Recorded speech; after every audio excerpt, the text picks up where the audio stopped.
چودھری غلام سرور اس وقت news conference کر رہے ہیں. میٹنگ ہوتی ہے اور جو اہم فیصلے ہیں وہ این سی سی کرتی ہے اور این سی سی میں 6 کی 6 اکائیاں موجود ہوتی ہیں. چاروں صوبوں کے چیف ایگزیکٹو، گلگت بلتستان کے چیف ایگزیکٹو اور آزاد جموں کشمیر کے چیف ایگزیکٹو. میں خود اس کا ممبر ہوں این سی سی کا. ان کی رائے لی جاتی ہے اور ان کی رائے کا احترام بھی کیا جاتا ہے. جو منتخب نمائندہ ہاؤسز ہیں کوشش کی جاتی ہے کہ کنسنسس کر کے فیصلہ کیا جائے، لیکن اس کے باوجود بڑی پارٹیز ہیں، مسلم لیگ ہے، پیپلز پارٹی ہے، جمعیت ہے، جماعت اسلامی ہے یا پی ڈی ایم کی تمام جماعتیں، اس سلسلے میں اگر ان کی کوئی تجاویز ہو، ایجنڈا ہوتا ہے ہر میٹنگ کا، کووڈ نمبر 1 ہو سکتا ہے. پھر ہائی الرٹ آپ کے علم میں، خطرہ ہماری سرحدوں پہ منڈلا رہا ہے. ہندوستان آیا روز ٹیررسٹ ایکٹیویٹیز میں ملوث پایا جاتا ہے، جس کا dossier I S P R اور فورن منسٹر نے اس پہ بیٹھ کے بات بھی کی ہے اور ڈوزیئر ان کے حوالے بھی کی ہے کہ پاکستان میں جتنی بھی دہشت گردی ہو رہی ہے اس کے پیچھے راہ اور ہندوستان ہے. ہم اسے کنڈیم بھی کرتے ہیں. آیا پوزیشن بیٹھے اس ایشو پہ بھی حکومت کا ساتھ دے. یہ پاکستان کا مسئلہ ہے، یہ حکومت یا اپوزیشن کا مسئلہ تو نہیں ہے.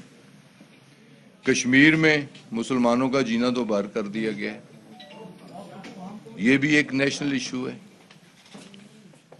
کشمیریوں کے ساتھ یکجہتی کا اظہار کرنا ہے، ہندوستان کے تمام تر اقدامات کی مذمت کرنا اور اس میں نئی حکمت عملی بنانا. اس میں بھی اپوزیشن آئے، بیٹھے، بات کرے، تجاویز دے. قومی ایشوز ہیں، اس پہ کنسنسس ہونا چاہیے.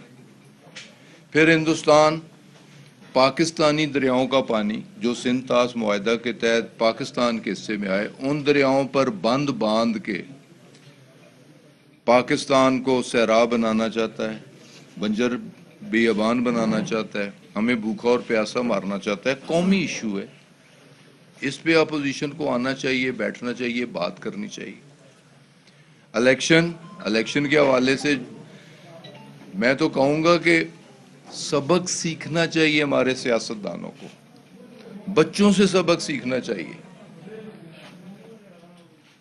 انڈر 20 ٹیم سے سبق سیکھنا چاہیے. وہ کرکٹ میں کھیلتے ہوں، فٹ بال کھیلتے ہوں، ہاکی کھیلتے ہوں، جیتنے والے کی جیت کو تسلیم کیا جاتا ہے، ہارنے والا اپنی ہار تسلیم کرتا ہے، شیک ہینڈ کرتا ہے، مبارک دیتا ہے، سپورٹ مین اسپرٹ کا مظاہرہ کرتا ہے. سیاستدانوں کو بھی کرنا چاہیے، اور جو خلا ہیں یقیناً ہے الیکشن ریفارمز، اس پہ آئیں، بیٹھیں، بات کریں.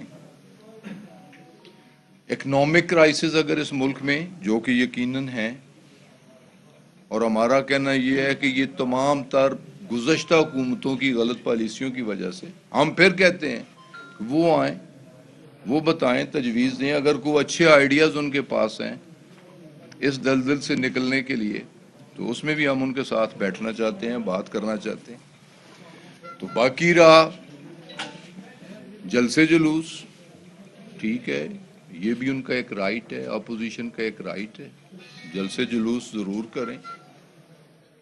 ہم کسی جلسے جلوس سے خائف نہیں. اگر پرائم منسٹر یہ کہتے ہیں کہ جلسے جلوس 2-3 ماہ کے لیے سسپینڈ کر دیے جائیں، تو وہ بھی پبلک انٹرسٹ میں کہتے ہیں. کووڈ میں آئسولیشن ہے، پبلک انٹریکشن نہیں ہے، کم سے کم انٹریکشن ہے. دیکھیں آزاد جموں کشمیر میں ان کی حکومت ہے، مکمل لاک ڈاؤن ہے، اور یہاں وہ لاہور میں جلسہ کر رہے ہیں، ملتان میں جلسہ کر رہے ہیں، گجرانوالہ میں جلسے کر رہے ہیں. تو ہم تو یہ کہتے ہیں کہ ایک خطرناک ٹرینڈ ہے. یہ جو سیکنڈ فیز ہے کووڈ کا، یہ پہلے سے زیادہ خطرناک ہے. تو اپوزیشن کے اگر کوئی مسائل ہیں، ایشوز ہیں، نیشنل ایشوز ہیں، انٹرنیشنل ایشوز ہیں، اس پہ بیٹھنا چاہتے ہیں اگر، تو اس کے لیے پرائم منسٹر نے آفر دی ہے. لیکن اس سے ہماری کمزوری بھی نہ سمجھا جائے کہ ہم ان سے ڈر کے، خدا سے ڈرتے ہیں، چوروں، ڈاکوؤں، بد کرداروں اور بدکماشوں سے نہیں ڈرتے. تو اگر کوئی کہے کہ ہم ڈر کے ہماری ٹانگیں کانپ رہی ہیں، ٹانگیں ان کی کانپ رہی ہیں جو اندر سے کھوکھلے ہوتے ہیں، جن کے دامن داغدار ہوتے ہیں۔ باقی استعفے، اچھی بات ہے استعفے دے،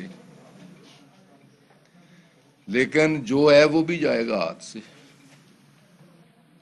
میرے خیال میں پیپلز پارٹی استعفے نہیں دے گی، اور میرے خیال میں مسلم لیگ نون کے اندر بھی ایک بڑا دڑا استعفے دینے کے خلاف ہے، وہ بھی استعفے نہیں دیں گے۔ مسلم لیگ کے اندر بھی ٹوٹ پھوٹ ہوگی۔ اخبارات میں نے بھی پڑھا ہے، سنا ہے، مجھے پنجاب کی صحیح صورتحال پتہ نہیں ہے، لیکن اتنا پتہ ہے کہ بہت سارے لوگ پنجاب کے M P M N As Punjab government کے ساتھ، پنجاب چیف ایگزیکٹو کے ساتھ رابطے میں، جو اپنی جماعت کی پالیسیوں یا بیانیے سے اختلاف کرتے ہیں۔ میرے پاس کوئی مصدقہ اطلاع نہیں ہے، لیکن اس حوالے سے لیکن میرے پاس اطلاع نیشنل اسمبلی کے حوالے سے ہے کہ نیشنل اسمبلی کے کچھ لوگ وفاقی حکومت کے ساتھ رابطے میں ہیں، اپوزیشن جماعتوں کے کچھ لوگ رابطے میں ہیں جو اپنی لیڈرشپ کے اس بیانیے کے ساتھ اتفاق نہیں کرتے۔ تو اگر دینے ہیں تو پرائم منسٹر کہہ چکے ہیں ویلکم، آئیں دیں، ہم انتخابات کروا دیں گے۔ اور اگر انہوں نے دینے ہیں استعفے، شہباز شریف صاحب ان کے لیڈر ہیں، وہ جیل میں ہیں، کہتے ہیں جی کہ ہم اپنی لیڈرشپ کو دیں گے۔ دوسرا لیڈر بگوڑا ہے، ایبسکونڈر ہے، اشتہاری ملزم ہے، وہ لندن بیٹھا ہے۔ تو سپیکر یا نیشنل اسمبلی کا سیکریٹریٹ تو ہر وقت اویلیبل ہے۔ تو مسلم لیگ والے کیوں اتنی تکلیف کرتے ہیں کہ جیل جائیں گے یا لندن استعفیٰ دینے جائیں گے یا کسی تیسرے شخص کو استعفیٰ دیں گے؟ اگر دینا ہے تو ڈائریکٹلی اسپیکر نیشنل اسمبلی کو دیں، سیکرٹری نیشنل اسمبلی کو دیں، تاکہ اس پہ کام ہو عملی طور پہ اور وہ فارغ ہوں۔ تو یہ صرف ایک دکھاوا ہے کہ استعفے بڑے آ رہے ہیں، ہم سے سامنے نہیں جا رہے، سنبھالے نہیں جا رہے۔ تو یہ ایک پولیٹیکل سٹیٹمنٹس ہیں، جبکہ حقیقت کا ان چیزوں کے ساتھ کوئی تعلق نہیں۔ تو یہ کچھ مجھے ان دو پوائنٹس پہ کہنا تھا۔ اب اگر کسی دوست کا خان صاحب، کل پی آئی ڈی میں ایک پریس کانفرنس ہوئی جس میں شبلی فراز صاحب تھے، اور ان کا سرکاری طور پہ کوئی رابطہ نہیں ہوا، اگر رابطہ کریں گے تو پبلک کے سامنے کریں گے۔ دوسری جانب وزیر اعظم عمران خان صاحب بات کرنا چاہ رہے ہیں حکومت سے کرپشن کو چھوڑ کے، تو پارٹی میں دو آراء سامنے نہیں آ رہی کہ لیڈر کچھ کہہ رہا ہے لیکن شبلی فراز صاحب جو کچھ اور کر رہے ہیں۔ آپ کی اپنی بات سے بھی کوئی شبلی صاحب نے کوئی اعتراض نہیں کیا۔ پرائم منسٹر کی ایک آفر ہے، اگر وہ بیٹھنا چاہیں ہم بیٹھنے کے لیے تیار ہیں، نیشنل ایشوز پہ بات کرنے کے لیے تیار ہیں، ما سوائے کرپشن کیسز کے نیب لاز کی امینڈمنٹ کے، کیونکہ اس سے پہلے ریکارڈ میں یہ چیزیں کہ اس سے پہلے فیٹف پہ بیٹھنے کی کوشش کی گئی، اور جو لوگ بیٹھے اس وقت اپوزیشن کے، انہوں نے 32 نکاتی نیب لاز کی امینڈمنٹ کا ایک ایجنڈا دیا۔ تو یہ پہلے ہم نے واضح کر دیا کہ نیب لاز کی امینڈمنٹ اور کرپشن کیسز کا خاتمہ، کوئی نیا این آر او وہ نہیں ہوگا۔ اس کے علاوہ جتنے ایشوز ہیں، الیکشن ریفارمز کا ایشو ہو، مہنگائی کا ایشو ہو، اکنامک کرائسس کا ایشو ہو، کووڈ کا ایشو ہو، ہندوستان کے ساتھ ایشو ہو، کشمیر ایشو ہو، ہر ایشو پہ بیٹھنا چاہتے ہیں اور بیٹھنا چاہیے۔ نیشنل ایشوز پہ پوری قوم کو بیٹھنا چاہیے، صورتحال سے پوری قوم کو آگاہی ہونی چاہیے، اور قومی لیڈرشپ کو بیٹھنا چاہیے اور ان مسائل پہ کنسنسس ڈیولپ کرنے کی کوشش کرنی چاہیے، اور پھر اس کے مطابق حکمت عملی ترتیب دینی چاہیے۔ سر یہ بتائیے گا، آپ یہ دعویٰ کرتے ہیں کہ آپ سے این آر او مانگا جا رہا ہے، سر اپوزیشن کے وہ کون سے لیڈرز ہیں جو آپ سے این آر او مانگ رہے ہیں، سر ان کا نام کیوں نہیں بتا؟ دوسرا ساتھ ہی یہ بھی بتائیں کہ این آر او خان صاحب کو کہتے ہیں کہ جو پارلیمانی پارٹیز کے لیڈر ہیں، اپوزیشن جماعتوں کے، میرے ساتھ تو نہیں بیٹھے، سر دعویٰ آپ کر رہے ہیں، میرے ساتھ تو نہیں بیٹھے، میرے پاس وہ ڈاکومنٹ موجود ہے، میرے پاس وہ ڈاکومنٹ موجود ہے، اور وہ ڈاکومنٹ نیشنل اسمبلی میں شاہ محمود صاحب نے تقریر میں دہرایا ہے، national assembly on the floor of the house اس پہ بات ہوئی ہے۔ تو اس پہ نام لینے کی کیا ضرورت؟ نام سب کو پتہ ہے. خان صاحب کہتے ہیں کہ میں این آر او نہیں دوں گا. خان صاحب این آر او دیکھیں جب ایسی نیب کوئی کاروائی کرتا ہے تو نیب آزاد آ رہا ہے تو ان کے کیسز جو نیب نہیں چاہ رہے ہیں تو خان صاحب این آر او کیسے دیں گے؟ دوسری بات یہ ہے کہ جو اگر گورنمنٹ دیکھیں نا این آر او اس سے پہلے ہوا ہے. کیسز پہلے ایم کیو ایم کے خلاف بھی تھے, پیپلز پارٹی کے خلاف بھی تھے. مشرف دور میں این آر او لیا گیا اور یہ این آر او کے مزے لوٹنے والے لوگ ہیں. ایک دفعہ یہ مزے لوٹ چکے ہیں, پھر لوٹنا چاہتے ہیں. تو وہ پریسیڈنٹ موجود ہے. این آر او کس طرح, چاہے نیب میں کنوکشن ہوئی ہو, چاہے ہائی کورٹ میں میٹر پینڈنگ ہو, سپریم کورٹ میں میٹر پینڈنگ ہو, نیب میں میٹر پینڈنگ ہو, اگر حکومت اپوزیشن بیٹھ کے کسی بات پہ اتفاق کرتی ہے تو قانونی رستے جیسے کہ پرویز مشرف کے ٹائم نکالا گیا نکل سکتا ہے. لیکن ہم یہ کرنے کے لیے تیار نہیں ہیں اور ہم نے کوئی کیس بنایا بھی نہیں ہے. کیسز اگر پیپلز پارٹی کے خلاف ہیں تو نون والوں نے بنائے ہیں, تو نون والوں کے خلاف ہیں تو پیپلز پارٹی والوں نے بنائے. عدالتوں میں کیسز ہیں, اکاؤنٹیبلٹی کورٹس میں کیسز ہیں, نیب میں انکوائریز ہیں. ہم نے کسی کو نہیں کہا کہ اس کی کریں اس کی نہ کریں. خان صاحب این آر او کیسے دیں گے؟ اللہ نہ کرے ہم دینا ہی نہیں چاہتے, ہم اس پہ سوچنا ہی نہیں چاہتے, ہم اس پہ بات سننا ہی نہیں چاہتے, ہم کوئی چیز اس پہ کمٹ کرنا ہی نہیں چاہتے. این آر او نام سے ہم الرجک ہیں.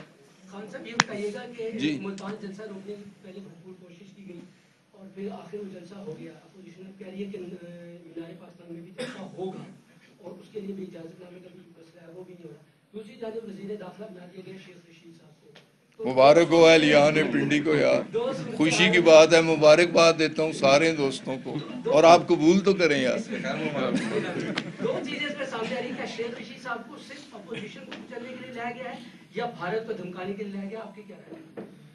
میرا خیال ہے صحیح فیصلہ ہے پرائم منسٹر کا اور برفق فیصلہ ہے, اور انٹیریئر منسٹر کی جو ذمہ داریاں ہیں میرے خیال میں وہ بحسن طریقے سے سر انجام دیں گے. اچھا سر, یہ بتائیے گا کہ یہ کہ جو پروازیں تھیں اس پر دسمبر تک پابندی لگائی گئی تھی یورپی یونین کی جانب سے, جبکہ اب جب کہ دسمبر ختم ہو رہا ہے اور اس حوالے سے جو بات چیت ہے وہ بھی میرا خیال نہیں ہو سکی. لیکن اس میں ایک چیز ہے کہ ورجن اٹلانٹک جو ہے اس کو اجازت دے دی گئی ہے برٹش کے بعد. پاکستانی طیاروں کو یورپ کے لیے یا برطانیہ کے لیے اجازت نہیں ہے, جبکہ یہاں پر جو غیر ملکی ایئر لائنس ہے ان کو اجازت بھی دی جا رہی ہے. جبکہ چیئرمین پی آئی اے جو ہے اس کی بھی اس حوالے سے مخالفت موجود ہے. کیا ایسی وجہ ہے جس کی وجہ سے ورجن کو اجازت دی گئی جبکہ برٹش آلریڈی اجازت دی؟ ایک میرے بھائی آپ کی اطلاع کے لیے یہ عرض ہے کہ ایئر سروسز ایگریمنٹ ہوئے ہیں 2008 کا ایگریمنٹ بھی موجود ہے, اس کی ریٹیفیکیشن 2020 میں بھی ہوئی ہے. ڈیزینیٹڈ ایئر لائنز, ہماری ڈیزینیٹڈ ایئر لائنز کون کون سی ہیں؟ پی آئی اے ہے, ایئر بلیو ہے, اس سے پہلے شاہین تھی جو ڈیفالٹ کر چکی ہے.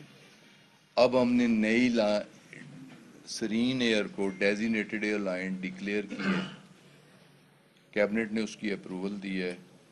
وہ اپنے 1 سال کے آپریشن ڈومیسٹک مکمل کر چکی ہے. اب وہ قانون کے مطابق, ہماری ایویشن پالیسی کے مطابق نئے طیاروں کے ساتھ, اضافی طیاروں کے ساتھ وہ نیشنل آپریشنز کر سکتے ہیں, انٹرنیشنل آپریشنز کر سکتے ہیں. تو اس کی کیبنٹ نے اجازت دے دی. ہمارا معاہدہ ہے حکومت برطانیہ کے ساتھ 2008 میں بھی ہے, 1970 میں بھی ہے, 2020 میں بھی ہے, کہ ان لمیٹڈ فریکوینسیز جتنی جگہ ہم جانا چاہیں,